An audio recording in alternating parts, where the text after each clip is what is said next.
The left's love affair with the nation's deadliest criminal gang continues tonight. The howls of outrage reverberating. President Trump dared criticize MS-13 by calling them animals. Watch.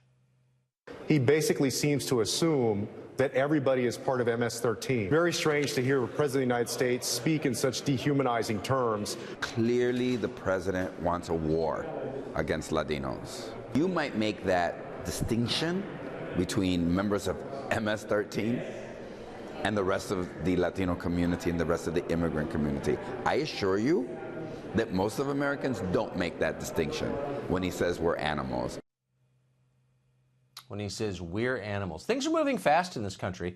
By 2020, defending Central American street gangs will likely be a key plank in the Democratic platform. It's close now.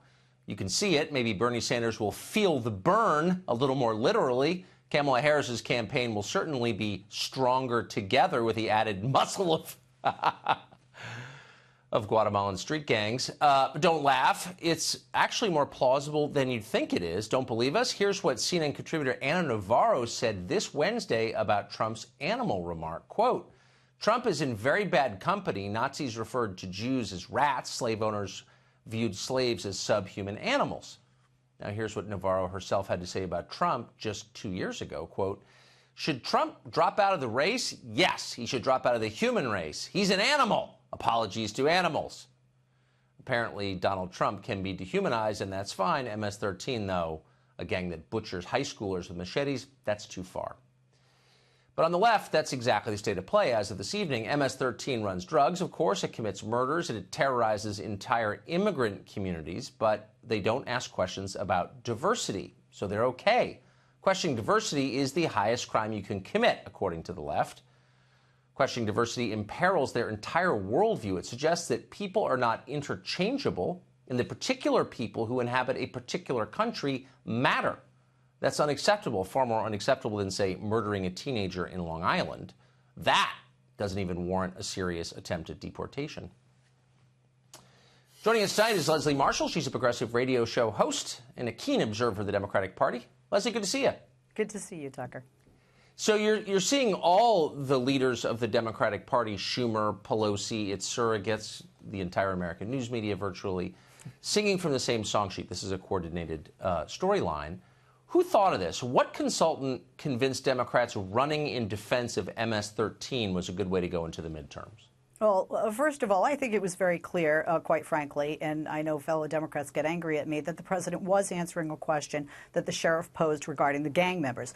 The issue here, Tucker, is not support of gangs or gang members. I have an 11-year-old son. And as you know, MS-13 starts as young as 11 and goes up to 40. It's calling human beings animals. Now, wait a minute. I know when you look at what MS-13 does, it's hard to say, well, are they human beings? When you have an 11-year-old child who is fearful for their and their family's life in a very impoverished area, and you think, how can I protect myself? And you're offered protection by some of these older MS-13 gang members, regardless of the fact they're going to beat you to a pulp or perhaps even take your life in 13 seconds, a very slow 13 seconds.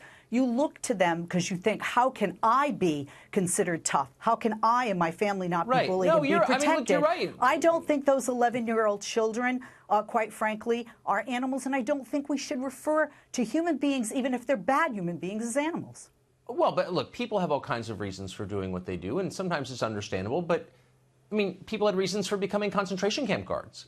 But if I called a concentration camp guard an animal, you would say, you know, he's not strictly speaking an animal, he's a human being, but I get it. He's horrible. Like, you're expressing your outrage at what he does. If I said that, no one would bat an eye. But that's because concentration camp guards aren't potential Democratic voters. I mean, this is really about winning a constituency, isn't it? This is a political decision Democrats have made. We're on the side of MS-13, not because we love murder. I'm not saying Democrats love murder. I don't think they do. But they don't want to alienate anybody on that side, including, I guess, MS-13 members themselves. I mean, let's be honest about what's happening. I don't agree with you there, although we are certainly in an era where left or right, a lot of things come into the landscape and are argued for political gain, especially with midterm elections coming up. I don't think that's the point here at all, Tucker. I mean, you know that we liberals claim to be pacifist. We claim to care about everyone, and it is the terminology that is very unsettling to a lot of people in the Democratic. Yes, liberals are pacifists. Liberals are pushing. I mean, you're watching liberals across the spectrum, from Nikki Haley to Chuck Schumer, pushing for more war in Syria. They're bloodthirsty, actually. When did liberals.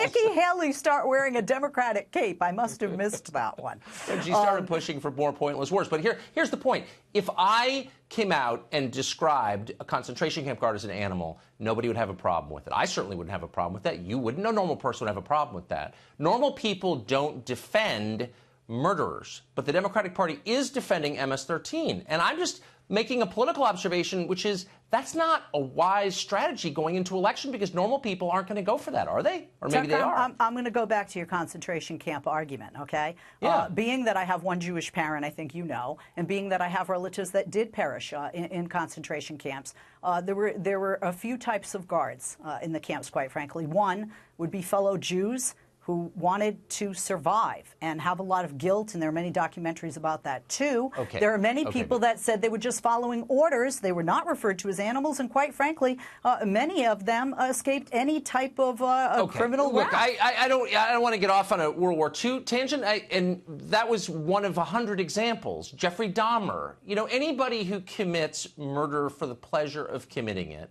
I think it's fair to criticize in the harshest possible terms, and it would be surprising if an entire political party came to that person's aid and defense, as the Democrats now are to MS-13.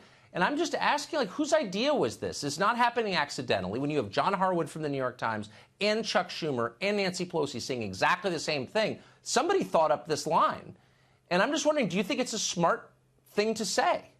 I don't think anybody thought up the line. I think what happens, and is happening almost every day, is the president says something or tweets something, and then there's a reaction, and certainly there's a strong reaction on the left, and there's been a reaction in the Latino community because a lot of the headlines were that the president said this about all immigrants at first, and then when people read the transcript or they listened to the actual taping of what occurred in that meeting, then it became more clear that he was speaking about MS-13, and it was a response by the sheriff's question regarding MS-13. But you also have to remember, Tucker, some people that are in MS-13 in this country begging not to be deported aren't a part of the gang. They just can't get out because the only way out is to be killed.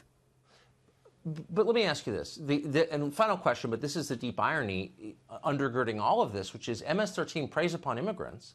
I mean, who do you think their victims are? Overwhelmingly Honduran, Salvadoran immigrants, often illegal, by the way. So if Democrats say, we are the champions of immigrants, why are they defending people who prey upon immigrants? It doesn't make any sense. I don't feel that Democrats are in any way defending murderers. I feel that Democrats are saying that the president's choice of words was not palatable for them, and that no human being, how terrible a human being they may be, should be called an animal, because an animal doesn't choose. They're part of the life cycle. All the time. But hold on. Let's be honest. They're holding the president to a different standard than they're holding MS-13. If you came out and said Trump is an animal, I don't think for a second Nancy Pelosi would give you a lecture about Christianity or whatever she was pretending to believe the other day, the spirit of God in every person. I mean, they wouldn't even notice it because they think Trump is an animal, right? But they're offended when you say that about a Salvadoran street gang? I mean, it's a sincere question. Honestly, I'm not a fan of the president, but I would defend him if somebody called him an animal, because I don't think a human being should be called that. And a president should be at a higher standard liberal. than a gang. And I hope you will denounce that. I can't even remember her name, but that CNN contributor is always getting crazy on TV who called him an animal. Anyway, Leslie, thank you. It was great to see you.